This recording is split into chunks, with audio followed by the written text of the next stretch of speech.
Union public service commission யூபிஎஸ்சியில 85 காலிப்பணியிடங்கள் கொண்டு 3 விதமான பதவிகளுக்கு வேலைவாய்ப்பு அறிவிப்பு வெளியிட்டிருக்காங்க.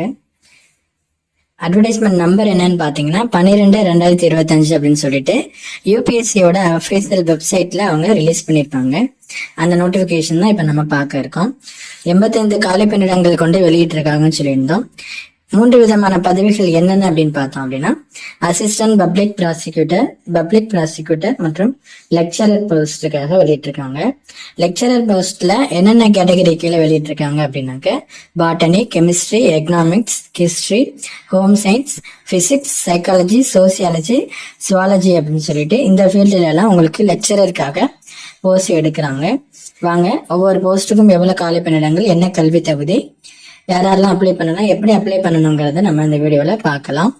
இவங்க வெளியிட்டிருக்க யூனியன் பப்ளிக் சர்வீஸ் கமிஷன்ல இருந்து எந்த டிபார்ட்மெண்ட் கீழே வெளியிட்டிருக்காங்க அப்படின்னா சென்ட்ரல் பியூரோ ஆஃப் இன்வெஸ்டிகேஷன், அதாவது சிபிஐ அலுவலகத்துல இருக்க தான் அவங்க அசிஸ்டன்ட் பப்ளிக் ப்ராசிக்யூட்டருக்குமான வேகன்சி ஃபில் பண்றதுக்காக வெளியிட்டிருக்காங்க. சிபிஐனா சென்ட்ரல் பியூரோ இன்வெஸ்டிகேஷன் அப்படின்னு சொல்லக்கூடிய அது ஒரு மத்திய அரசு நிறுவனம். ஃபர்ஸ்ட்ல அசிஸ்டன்ட் பப்ளிக் ப்ராசிக்யூட்டருக்கு எத்தனை வேகன்சிஸ் இருக்கு அப்படின்னு பாத்தீங்கன்னாக்க 19 வேகன்சிஸ் அவங்க உங்களுக்கு இந்த போஸ்டுக்காக ஒதுக்கியிருக்காங்க. 19 வேகன்சி வந்து அசிஸ்டன்ட் பப்ளிக் ப்ராசிக்யூட்டருக்காக ஒதுக்கி இருக்கிறதுல கேட்டகரி வைஸ் எவ்வளவு யாரா இருக்கு அப்படின்னு பார்த்தோம் அப்படின்னா யூஆர் கேட்டகரிக்கு 9 வேகன்சி, இடபிள்யூஎஸ்க்கு 1 வேகன்சி, ஓபிசிக்கு 7 வேகன்சி, எஸ்சிக்கு 2 வேகன்சி அப்படின்னு சொல்லிட்டு 19 வேகன்சி அசிஸ்டன்ட் பப்ளிக் ப்ராசிக்யூட்டருக்காக ஒதுக்கி இருக்காங்க. அடுத்து இந்த பதவிக்கான வயது வரம்புன்னு பாத்தீங்கன்னா யூஆர் மற்றும் இடபிள்யூஎஸ் கேண்டிடேட்ஸ் வந்து 30 வயதுக்குள்ள இருக்கணும். ஓபிசியா இருந்தீங்க அப்படின்னா 33 வயதுக்குள்ள இருக்கணும். எஸ்சியா இருந்தீங்க அப்படின்னா 35 வயதுக்குள்ள இருக்கணும் அப்படின்னு சொல்லியிருக்காங்க. இதற்கான கல்வி தகுதி டிகிரி இன் லா நீங்க முடிச்சிருக்கீங்க அப்படின்னா இந்த போஸ்டுக்கு அப்ளை பண்ணிக்கலாம். பிஎல் முடிச்சவங்க இந்த போஸ்டுக்கு நீங்க அப்ளை பண்ணிக்கலாம். அடுத்து நம்ம பார்க்க போறது இரண்டாவது பதவி வந்து பப்ளிக் ப்ராசிக்யூட்டர். இதுவும் சென்ட்ரல் பியூரோ இன்வெஸ்டிகேஷன் சிபிஐ அந்த இதுக்கு தான் எடுக்கிறாங்க. இந்த பப்ளிக் ப்ராசிக்யூட்டருக்கு எத்தனை காலி பணியிடங்கள் இருக்குன்னா 25 வேகன்சிஸ் இருக்கு. 25 வேகன்சியும் காலி பணியிடங்கள் கேட்டகரி வைஸ் பார்த்தோம் அப்படின்னா யூஆருக்கு 12, இடபிள்யூஎஸ்க்கு 2, ஓபிசிக்கு 8, எஸ்சிக்கு 2, எஸ்டிக்கு 1 அப்படின்னு சொல்லிட்டு இவங்க பிரிச்சிருக்காங்க. அதை நீங்க உள்வாங்கிக்கோங்க. அடுத்து பப்ளிக் ப்ராசிக்யூட்டருக்கான வயது வரம்பு யூஆர் மற்றும் இடபிள்யூஎஸ் இருந்தீங்கன்னா 35 வயதுக்குள்ள இருக்கணும். ஓபிசியா இருந்தீங்கன்னா 38 வயதுக்குள்ள இருக்கணும். எஸ்சி மற்றும் எஸ்டியா இருந்தீங்க அப்படின்னா 40 வயதுக்குள்ள இருக்கணும். இதற்கும் கல்வி தகுதி டிகிரி இன் லா முடிச்சிருக்கணும். பிளஸ் எக்ஸ்பீரியன்ஸ் வேணும். பப்ளிக் ப்ராசிக்யூட்டருக்கு 7 வருட அனுபவம் வந்து உங்களுக்கு இருக்கணுங்க. அசிஸ்டன்ட் பப்ளிக் ப்ராசிக்யூட்டருக்கு அவங்க எக்ஸ்பீரியன்ஸ் கேட்கல.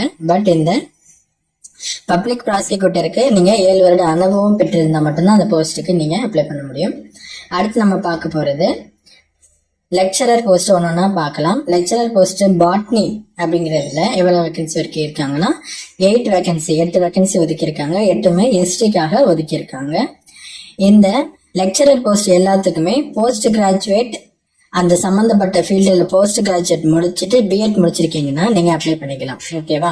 இப்ப நம்ம ஃபர்ஸ்ட் பார்த்த லெக்சரர் பாட்டனிக்கு வயது வரம்பு என்ன அப்படின்னு பார்த்தோம் அப்படின்னா எஸ்டிக்கு மட்டும் தான் வேகன்சி ஒதுக்கி இருக்கனால அதுக்கு 45 வயதுக்குள்ள நீங்க இருக்கணும் அப்படின்னு மென்ஷன் பண்ணிருக்காங்க. கல்வி தகுதி post graduate in botany with BEd. ஓகேங்களா? அடுத்து நம்ம பார்க்க போற பதவியின் பேர் வந்து லெக்சரர்ல கெமிஸ்ட்ரி. இதுக்கும் 8 வேகன்சி ஒதுக்கியிருக்காங்க. அதுவும் எஸ்டிக்கு மட்டும் ஒதுக்கியிருக்காங்க. எவ்வளவு இவங்க எஸ்டிக்கு வயது வரம்பு 45 வயதுக்குள்ள இருக்கணும். இதற்கான கல்வி தகுதி கெமிஸ்ட்ரிக்கு போஸ்ட் கிராஜுவேட்ல கெமிஸ்ட்ரி முடிச்சுட்டு வித் பிஎட் முடிச்சவங்க இந்த போஸ்டுக்கு அப்ளை பண்ணிக்கலாம். அடுத்து நம்ம பார்க்க போற போஸ்ட் லெக்சரர்ல எக்கனாமிக்ஸ் முடிச்சவங்க, எக்கனாமிக்ஸ் அந்த இதுக்கு போஸ்டிங்க்கு 2 வேகன்சி ஒதுக்கி இருக்காங்க. எஸ்டிக்கு தான் அதுவும் ஒதுக்கி இருக்காங்க. 45 வயதுக்குள்ள இருக்கணும். இந்த எக்கனாமிக்ஸ் லெக்சரருக்கு வந்து போஸ்ட் கிராஜுவேட்ல எக்கனாமிக்ஸ் முடிச்சுட்டு வித் பிஎட் முடிச்சவங்க இந்த போஸ்டுக்கு அப்ளை பண்ணிக்கலாம். அடுத்து நம்ம பார்க்க போறது லெக்சரர்ல ஹிஸ்டரி 3 வேகன்சி ஒதுக்கி இருக்காங்க. எஸ்டிக்காக 45 வயதுக்குள்ள இருக்கணும். இதுக்கும் சேம் அதற்கான கல்வி தகுதி போஸ்ட் கிராஜுவேட்ல நீங்க ஹிஸ்டரி முடிச்சுட்டு வித் பிஎட் முடிச்சவங்க இந்த போஸ்டுக்கு அப்ளை பண்ணிக்கலாம். அடுத்து நம்ம பார்க்க போற பதவியின் பேர் வந்து லெக்சரர்ல ஹோம் சயின்ஸ். இதுவும் எஸ்டில 1 வேகன்சி ஒதுக்கி இருக்காங்க. 45 வயதுக்குள்ள இருக்கணும். சேம் தான். ஹோம் சயின்ஸுக்கும் போஸ்ட் கிராஜுவேட்ல ஹோம் சயின்ஸ் வித் பிஎட் முடிச்சவங்க அப்ளை பண்ணிக்கலாம். அடுத்து நம்ம பார்க்க போற லெக்சரர் வந்து எதுக்கு அப்படின்னு பாத்தீங்கன்னா பிசிக்ஸ்க்கு லெக்சரர் பிசிக்ஸ் எஸ்டிக்கு 6 வேகன்சி ஒதுக்கி இருக்காங்க. 45 வயதுக்குள்ள இருக்கணும். பிசிக்ஸ் ஃபீல்டு லெக்சரருக்கு வந்து போஸ்ட் கிராஜுவேட்ல பிசிக்ஸ் முடிச்சுட்டு வித் பிஎட் முடிச்சவங்க இந்த போஸ்ட்டுக்கு அப்ளை பண்ணிக்கலாம். அடுத்து லெக்சரர்ல சைக்காலஜிக்கு எஸ்டிக்கு 1 வேகன்சி ஒதுக்கி இருக்காங்க. 45 வயதுக்குள்ள இருக்கணுங்க. இதற்கான கல்வி தகுதி போஸ்ட் கிராஜுவேட்ல சைக்காலஜி முடிச்சுட்டு வித் பிஎட் முடிச்சவங்க இந்த போஸ்ட்டுக்கு அப்ளை பண்ணிக்கலாம். அடுத்து நம்ம பார்க்க போறது லெக்சரர்ல சோசியாலஜி 3 வேகன்சி சேம் அதே எஸ்டிக்கு ஒதுக்கி இருக்காங்க. அதுக்கு 45 வயதுக்குள்ள இருக்கணும். கல்வி தகுதி post graduate sociology with BEd முடிச்சவங்க அப்ளை பண்ணிக்கலாம். முதல்ல சொன்ன மாதிரி எல்லாத்துக்குமே இந்த போஸ்ட் கிராஜுவேட் முடிச்சவங்க இந்த லெக்சரர் போஸ்ட்டுக்கு போஸ்ட் கிராஜுவேட் தான் கேட்டிருக்காங்க. நெக்ஸ்ட் நம்ம அடுத்து பார்க்க போறது லெக்சரர் சுவாலஜி எஸ்டிக்கு 8 வேகன்சி ஒதுக்கி இருக்காங்க. 45 வயதுக்குள்ள இருக்கணும். கல்வி தகுதி post graduate in zoology with BEd முடிச்சவங்க இந்த போஸ்ட்டுக்கு அப்ளை பண்ணிக்கலாம். இப்ப நம்ம எல்லா பதவிகளும் பார்த்துட்டோம். பொதுவாக பார்த்தோம் அப்படின்னா சிபிஐ டிபார்ட்மெண்ட்ல இருந்து அசிஸ்டன்ட் பப்ளிக் ப்ராசிக்யூட்டர் அப்புறம் பப்ளிக் ப்ராசிக்யூட்டர் அப்படின்னு சொல்லிட்டு இந்த 2 வேகன்சி 2க்கும் போஸ்டிங் எடுத்திருந்தாங்க. அடுத்து எஜுகேஷன் டிபார்ட்மெண்ட்ல லெக்சரருக்கான botany, chemistry, economics, history, home science, physics, psychology, sociology, சுவாலஜின்னு சொல்லிட்டு எடுக்கிறாங்க. ஓவரால் மொத்த காலி பணியிடங்கள் இந்த வேகன்சில 85 வேகன்சி ஒதுக்கி இருக்காங்க. இது ஒரு நிரந்தரமான வேலை அப்படிங்கிற மாதிரி அவங்க மென்ஷன் பண்ணியிருக்காங்க. இதுக்கான பே ஸ்கேல் வந்து என்ன அப்படிங்கிறது நோட்டிபிகேஷன் உங்களுக்கு கொடுத்துருப்பாங்க. அதை நீங்க செக் பண்ணிக்கலாம். உங்களை நீங்க இந்த எக்ஸாமுக்கு நீங்க அப்ளை பண்ணதுக்கு பிறகு எப்படி உங்களை தேர்ந்தெடுப்பாங்க அப்படின்னு பாத்தீங்கன்னா ஒரு ரெக்ரூட்மெண்ட் டெஸ்ட் மாதிரி ஒன்று உங்களுக்கு வைப்பாங்க. அதுக்கு பிறகு இன்டர்வியூ வைத்து உங்களை இந்த போஸ்ட்டுக்கு செலக்ட் பண்ணுவாங்க. நெக்ஸ்ட் உங்களுக்கு அப்ளிகேஷன் ஃபீஸ் இருக்கு. அது என்னன்னு பாத்தீங்க அப்படின்னா 25 ரூபாய் தான் அப்ளிகேஷன் ஃபீஸ் நீங்க பே பண்ற மாதிரி இருக்கும்.